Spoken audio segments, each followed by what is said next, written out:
Happy Good Friday to those that observe. If you observe Good Friday, good.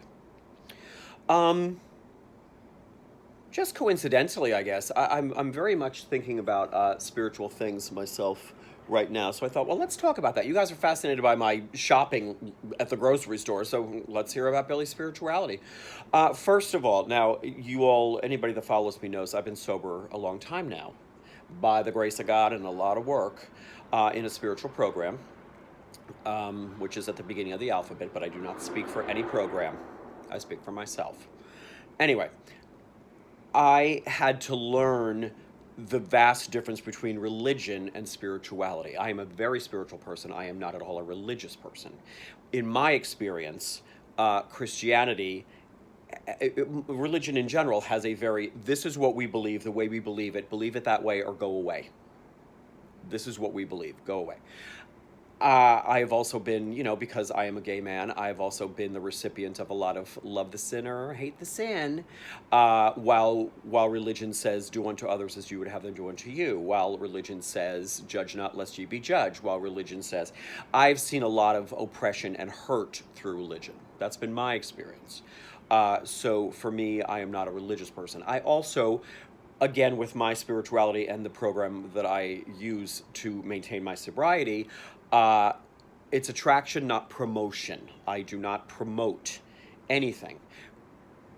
A lot of Christianity promotes. Are those Mormons at my door? Jehovah's Witness up in Times Square. People on subway cars telling me how Jesus is the only answer. And that comes with, in a lot of ways, when I've heard it, this is, again, my experience only, it doesn't feel like I'm telling you this to save you as much as I'm telling you this because you are wrong and going to hell.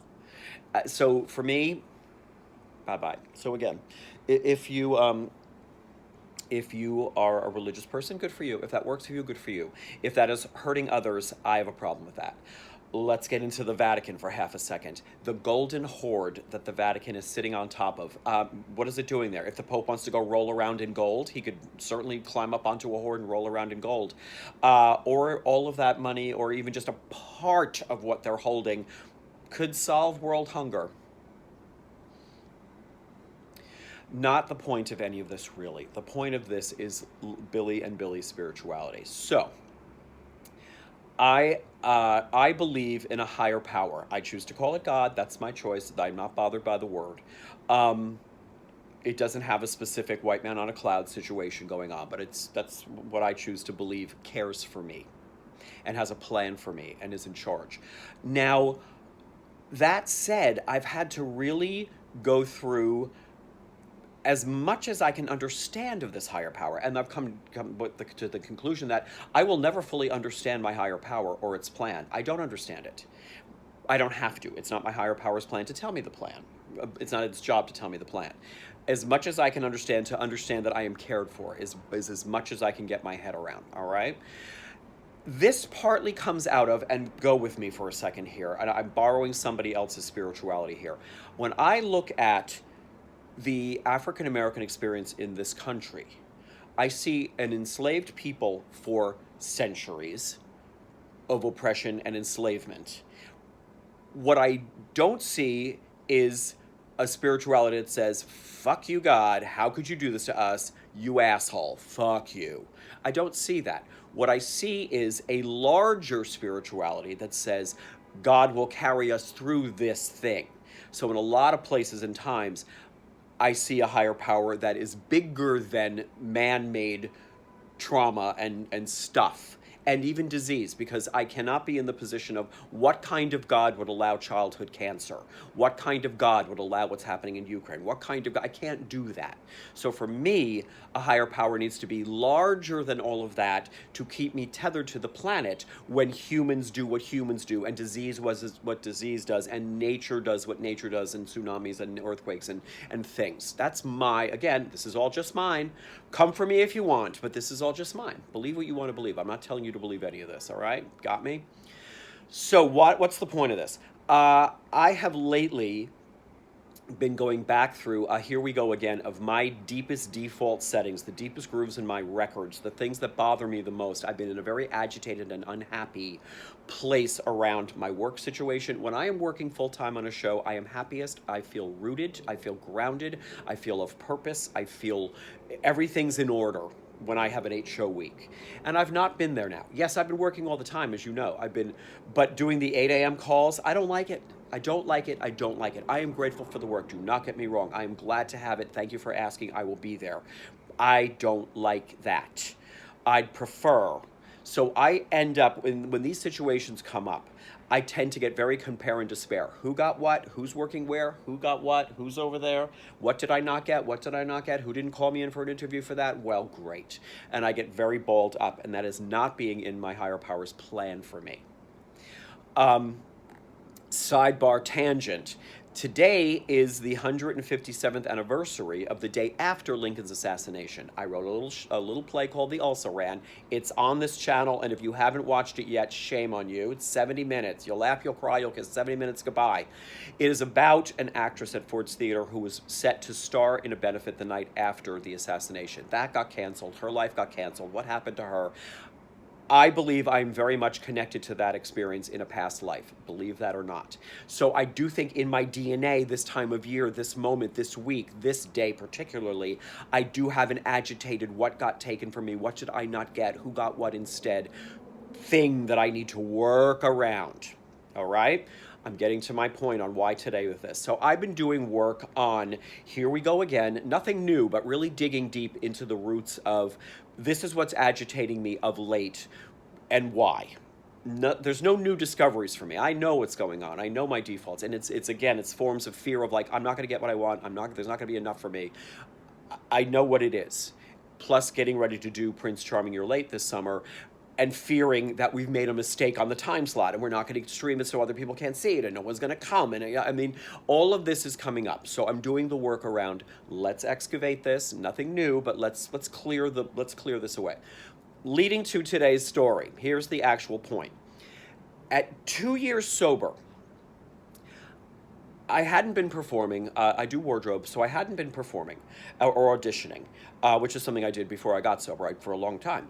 And I thought about 2 years, like, you know what? I might want to go back to auditioning and performing. And this is me. Okay. So higher power. It lives up there, above me. Higher power. If you want me to audition, send me a sign. Okay. All right. A friend of mine, sober friend, is putting up a show. There's a part for me that's perfect. Oh, I see you. Okay, yeah, got it. I auditioned for it. I did great. I aced it. I did so well. I didn't get it. I was mad. This is me and my higher power. You set me up, motherfucker. I hate you. You're a bitch god. I hate you.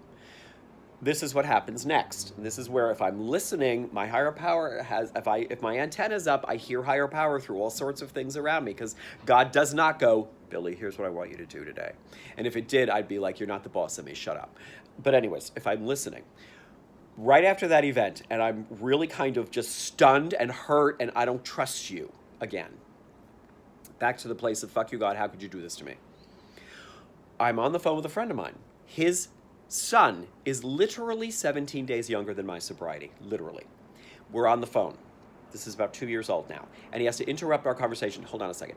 What? No, you cannot have chocolate chips for dinner. No, you cannot have chocolate chips for dinner. He has to have a discussion. And then I realize, bing, here it is. That's my higher power saying, Billy, you can't have chocolate chips for dinner. I love you.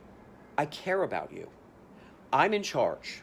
So I'm going to tell you what is best for you. And what is best for you is not chocolate chips for dinner. You may one day understand that. You may never understand that. But I do love you. And I do care. Which is why I'm telling you, no chocolate chips for dinner. And that was the same thing with, okay, yeah, higher power was like, I want you to audition for that show. I don't want you to get that show. I want you to audition for it so we can experience this and this opportunity to grow through, like, Oh, you do care, and either whether I agree with the plan or not, it is a plan for my betterment spiritually. I keep growing on my path if I follow my higher powers plan as opposed to Billy's plan. And I've had to really double down right now because I'm looking around at what's opening this week, who got what show, who's working where. I feel rootless and groundless, and I don't like it. And I got to get up at 5:45 again tomorrow to be at an ironing board. God damn it! God damn it! God damn it! So I am doing the work on let's clear this away and trust that the plan is a good plan. And it's only going to be in hindsight where I'm like, well, it all worked out exactly as it was meant to. And for that, I have a freaking dream life. I know that. Under it all, I know that. But I'm getting very caught up in the minutia of it. So today I'm doubling down on my faith. The opposite of fear is faith. Um, Doubling down on that and trusting that my higher power has a plan. Again, I'm going to say, I should not pray that I get what I want. I should pray that I want what I get, because that's what I'm getting. Last thing I'm going to say on this one. I was told once, if a person takes a spiritual path up a mountain, you don't climb straight up the side of the mountain. You circle the mountain, getting higher and higher, which means I'm going to come around to the, oh God, here's that negative shit again. My usual, it's not fair. How come they got it? I didn't get it stuff. If I keep on the path, oh, here comes the sunshine again. I get it. Everything's fine. Keep on going on the path. Fuck, here comes that negative again. God damn it. The dark side, all that shit. Keep going. I'm back into, but I'm higher. I'm at a higher altitude every time. So if I trust that and have faith in the plan, I'm going to be much better off. So that's my take on spirituality for today, something I needed to remind myself of, and I'm doing the work on. So I thought I would share that with you on this lovely Friday morning, and have a lovely and blessed day. Bye.